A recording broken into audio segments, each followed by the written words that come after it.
What's up guys? In this tutorial, I will show you how to fix common Windows Update errors on your PC.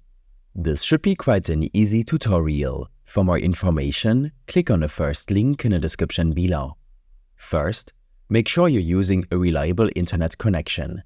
A disrupted connection can often lead to update errors. You can quickly check your connection using a speed testing site or application, such as fast.com or speedtest.net.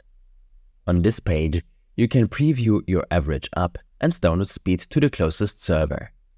Sometimes a simple restart can work wonders. Restart your computer and then attempt to install the Windows Update again. This can help resolve temporary glitches that might be causing the update problem.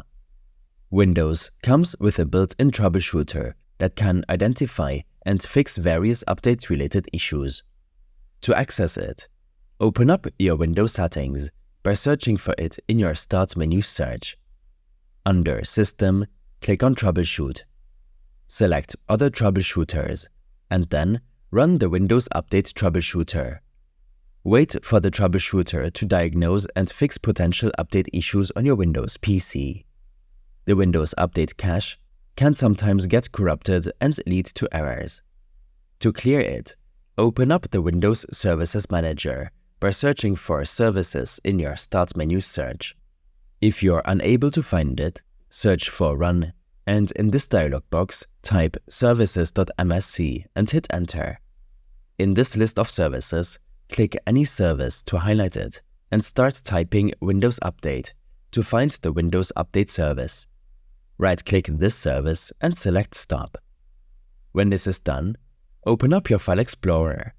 From here, head to This PC to access your main drive. In this case, it's my C drive. Here, navigate to Windows, Software Distribution. Open this folder and delete all the files in this folder.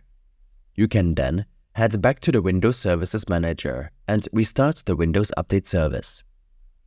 Lastly, if automatic updates are failing, you can try to manually install the updates. Visit the official Microsoft Update Catalog page. Here, search for the specific update number, download it, and install it manually. Simply follow the instructions to install the required update manually. These steps and more information will be available in my extensive guide linked in the description below. I hope this helped you out. Leave a comment if you have any questions and see you in the next one.